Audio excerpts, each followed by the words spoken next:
I wanted to talk about the best ZONAI construction in the whole game. And it's a must-have if you're going to play this game. It'll make your life so much more enjoyable. A lot of people call it the Airbike, the air cycle, but it's two fans on a controller. So I found a few different variations. You can make the fans kind of faced inwards, or here you can see the fan is upright, and you have one at 45 on the front and one on 45 on the back. The reason why this is such a great vehicle is it's so maneuverable. First of all, you can see I can go very tight turns.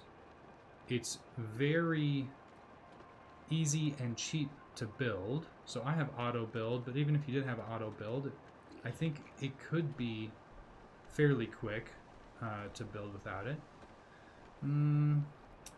What else? Oh yeah, so you can either drop an elevation by pushing forward, or you can raise an elevation by pulling back really easily. A lot of vehicles, like wing vehicles, it's really hard to go down or up an elevation very quickly. So the combination of being able to just go straight up, here I'm just pulling all the way back and I'm just going straight up, or if I want to just push all the way forward, you will go forward here. So if you want to like drop down, go down in a spiral, but the combination of this means you're just so maneuverable, and it's very cheap to build, takes very little battery power, and it's awesome in the depths. It's just perfect in the depths. So it can just land on a dime here. So let me see if I can land, for example, on just this little piece that's, you know, outcropping here. So you just kill the engine and it just stops. And I'm immediately on top of this platform. It's great for pirogue hunting, and it like floats in water, so it's very easy. There is one downside. It is if it's on a hill like this and you're facing the other way, the controller can be at a weird angle. So make sure that the controller you're angled going down the hill instead of the other way. But absolutely the best. And then let's go to the depths, and I'll show how just incredible it is for depths exploration. So we're in the depths and we have our bike ready, but what we need to do is we need to attach a bright bloom, preferably a giant bright bloom seed. We want to attach it right to the front. So after this, you can either hit it with another arrow, or you can just get on. I prefer just to get on, it's a little faster.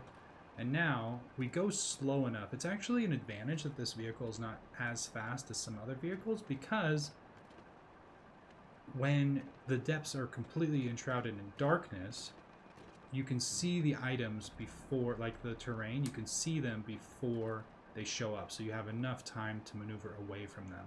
You're not just forced to go straight. But here, this is how maneuverable this thing is. I saw this. I'm going to see if I can thread this needle here. I mean, that's how awesome this thing is. You can just go right through all of these things. This is how I explored the depths so easily. You can just decide what you want to explore, what you don't. This is also a great thing you can jump to, get some pose, and with that bright bloom seed on it, it's extremely bright. It brings the whole area surrounding you is going to be lit up. You can drop down, get some pose if you want, and then get right back on it. And if you want, you can add little variations like to this. You can add a rocket if you want like a fast takeoff. I mean, that it doesn't hurt. You know, get a little extra elevation at the beginning. Sure, fine. And then you can just, you know, coast down. See how little battery that's taking? The majority of that was the rocket. And it's just lighting up the whole depths, which is great. So over here I see some big pose, I think. I don't think those are singular pose. So you can drop. The more you fly this vehicle, the more accurately you can just drop it exactly where you want. It sticks. It's just so awesome. So right here, let's jump over here. So another little trick, you can add a rocket, sure, but there are other tricks to it. You want to make sure that it's not super heavy. Oh no, did I lose? Can I ascend back up here? Yes, okay. Oh, it did say ascend. Now it's not happy? Okay.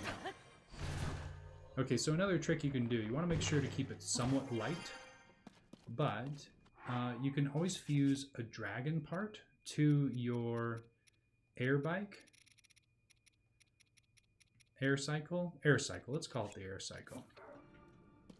What this does is this increases the despawning distance of the vehicle. Any sort of vehicle that has a dragon part, the entire vehicle will despawn based on the maximum despawn distance of any piece of the vehicle. And so the dragon part here is just going to make this despawn distance ridiculous. So you could even go into a cave on the surface, and because your dragon part is fused to it, it'll be there when you get back, which is so nice.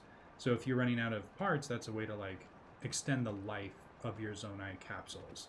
So here we can do a few tests. So here is a fan, an Airbike, is that what we're calling it? An Airbike with a dragon part and a giant bright bloom seed. And then we'll make another. We just have it on auto build. Favorites, it's the top one. Great. And then we're going to go a distance and see how quickly they despawn. You know what? Let's make one more. We'll use this Airbike. Let's make this. You can see how quick they are to make and how cheap. It's awesome. So the dragon parts one should despawn way after. Let's see. We're going to run into something. Did the other one already despawn? I think it did. See, we're this far away, and it's still there. We're still going. It's still there. Oh, wrong way. Oh, watch out for that. It's still there. So you could be inside of a cave on the depths. It's just always going to be your little friend waiting for you outside. Let's go back, and we should still... I think the other one despawned. Let's see.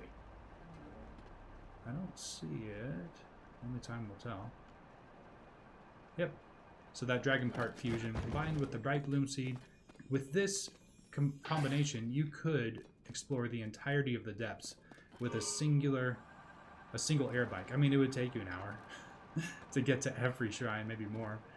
But absolutely the best vehicle in the game, combined with the bright bloom seed. If you're having trouble with the bright bloom seed and then getting on top, you could do this too. So you could... Oh, let's take care of this frog first. Is there more than one frog? Yeah. Okay. Is that all of them? Take them in threes? Oh, that sound means they're probably... Is there another one? No, we're done. We're good. We're good. Okay, let's add a bright bloom seed to the fan before we fuse it. This won't mean that it's very symmetrical, but you can do that. You can just turn it off. So now we have bright bloom seeds on the fans, and they'll still be used for the creation. So that's another way you can do it. And we are being kind of hassled here. Another way is you can add the bright bloom seed and then come over and turn it off manually before you turn on. But you got to be careful with this vehicle. Weight is a very important thing. So you don't want it so heavy. Even just 2 items, you can feel the difference in maneuverability. So I would be just very cautious about over lighting or over modifying and attaching. So we have 6 bright bloom seeds.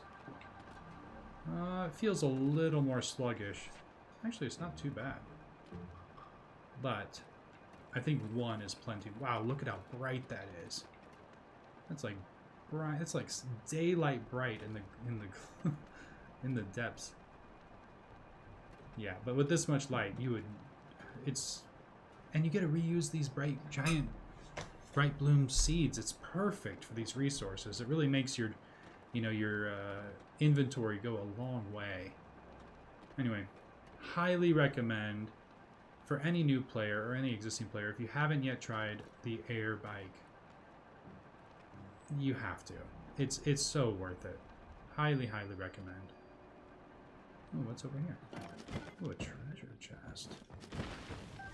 Oh, what are you? A different kind of Evermean, huh? Oh, wow. Took 2 hits. You're one strong tree. Anyway, hopefully you can try it and find out the same, that this vehicle is incredible. Anyway, bye-bye.